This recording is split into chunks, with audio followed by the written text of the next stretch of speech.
Всем привет, с вами Евгеньевич, вы на канале Red Army Airsoft, и сегодня мы посмотрим на новинку от StrikeArt, которая абсолютно точно еще большему числу игроков позволит отказаться от использования несертифицированной пиротехники и самоделок. Речь пойдет о новых сертифицированных гранатах Егерь стоимостью 70 рублей. Да, вы не ослышались, стоимость гранаты 70 рублей за штуку. За время тестирования гранат я сделал несколько коротких видео и несколько публикаций ВКонтакте с фото и описанием нового продукта, и был сильно удивлен реакцией людей. Еще никогда ни к одной страйкбольной гранате не было столько вопросов и требований. Оказалось, что бедная граната ценой 70 рублей и ее инициатор должны отвечать целой куче самых серьезных критериев. Это и инициатор, позволяющий за доли секунды инициировать гранату в боксерских перчатках, и требования к влагозащите, позволяющие использовать эту гранату диверсионными группами боевых водолазов, и дальность полета, превышающую дальность полета выстрела из подствольного гранатомета, и корпус, который должен выдерживать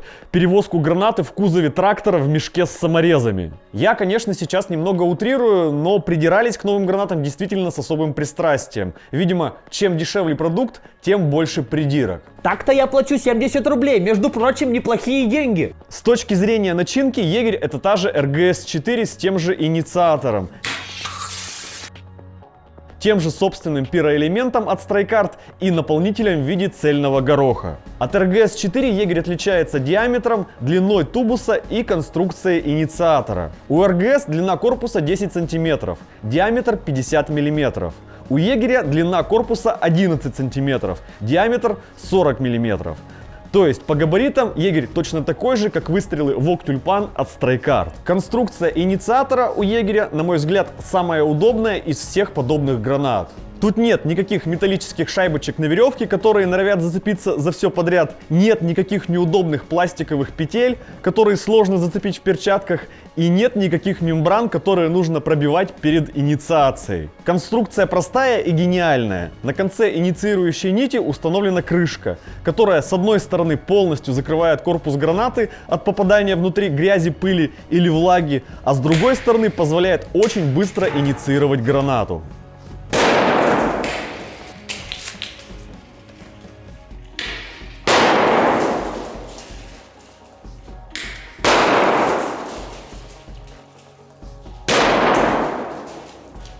При этом, если это необходимо, можно подготовить гранату к броску, аккуратно сняв крышку. И если бросок отменяется, вернуть крышку на место. А в перчатках будет удобно использовать гранату? Благодаря небольшому выступу гранату можно без проблем инициировать в любых перчатках, даже в боксерских. Проверено на практике. А что, если при доставании гранаты из-под сумка вы случайно вытащите крышку, а не гранату, и взорветесь? Если вы проявите хотя бы немного внимательности, то ничего страшного не произойдет. Вы просто снимете крышку и сразу поймете, что у вас в руках только крышка, а не граната. Длина шнура под крышкой 7 см. Просто при открытии крышки инициация не происходит. Но на практике я не знаю, как нужно доставать гранату и какие должны быть подсумки, чтобы достать только крышку без гранаты. Доставая, вы тянете не за самый край, а за корпус. Попробовав извлечь и инициировав гранату один раз, вы сразу сами все поймете. Граната из картона, а что, если она намокнет? Ну, во-первых, если вы используете дешевые гранаты в картонном корпусе, нужно заранее подумать о защите их от влаги. Например, если переносить гранату в нормальных подсумках, то она достаточно долго не намокает. Если гранату бросить в воду, то она достаточно долгое время будет плавать инициатором вверх. Если утопить гранату в воде и дождаться, пока крышка достаточно сильно намокнет, то граната все равно достаточно долгое время сможет сохранять свою герметичность. Если попробовать снять намокшую крышку, она отпадет и внутри останется нить с кольцом. При этом гранату все еще можно будет инициировать как обычную РГС-4.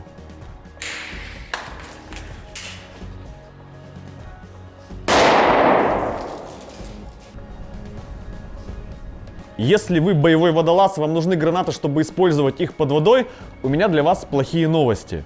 Вы боевой водолаз. А что, если крышка откроется при переноске гранаты в рюкзаке с разными моими вещами? У меня же нет подсумков. Если вы переносите любые гранаты в рюкзаке, то стоит позаботиться о том, чтобы они не повредились о другие вещи.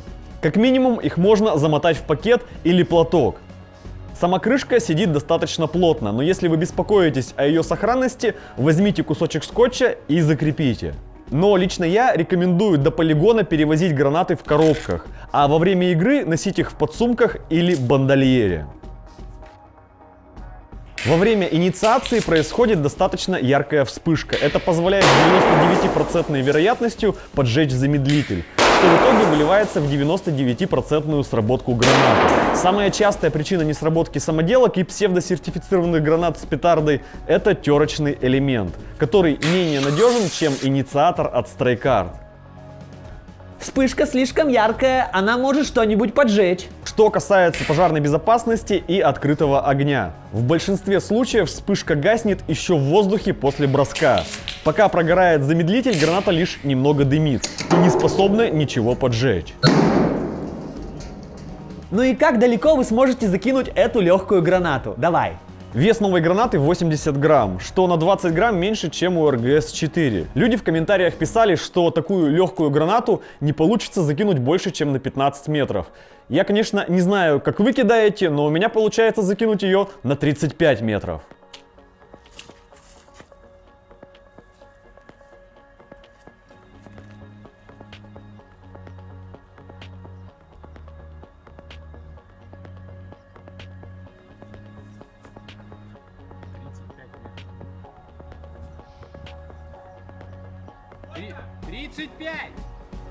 А сертификат есть? Важным моментом является то, что у гранаты Егерь есть сертификат Таможенного союза.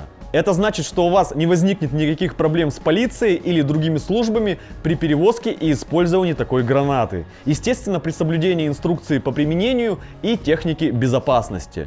И из-за того, что корпус новой гранаты меньше и внутри стоит пироэлемент, эквивалентный заряду Корсар 4, хлопает новая граната немного сильнее, чем РГС-4. При взрыве корпус полностью разрывает, уверенный разлет гороха составляет примерно 15 метров. Вылетают не только боковые крышки, но и сбоку также вырывает кусок.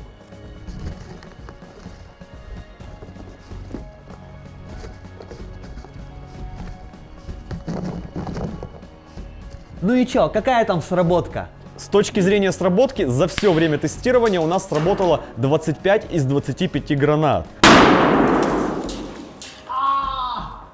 Долетела. А что если будет осечка? Если все-таки будут несработки, их всегда можно заменить на новую гранату в магазине, где вы ее покупали. Например, в магазине Бабахи их точно меняют. Что можно сказать в итоге? Кто бы что ни говорил, но запрет многими организаторами на своих игр несертифицированной пиротехники идет только на пользу, и сертифицированная пиротехника становится доступнее. Производители развиваются, и уже в 2019 году мы получили полностью сертифицированную заводского изготовления гранату с весьма неплохими характеристиками всего за 70 рублей за штуку. Вообще-то я плачу целых 70 рублей. Так-то очень неплохие деньги. Кстати, StrayCard заявляет, что Егерь будет отгружаться только в магазины, которые торгуют только сертифицированной пиротехникой. То есть, если в ассортименте магазина есть хотя бы одна единица несертифицированной и псевдосертифицированной пиротехники, Егерь туда отгружаться не будет. Несколько ссылок на магазины с сертифицированной пиротехникой вы можете найти в описании к этому видео. А у меня на этом все. С вами был Евгеньевич. Не забывайте поставить ваш уверенный палец вверх, подписаться на канал, оставить комментарий. До скорого!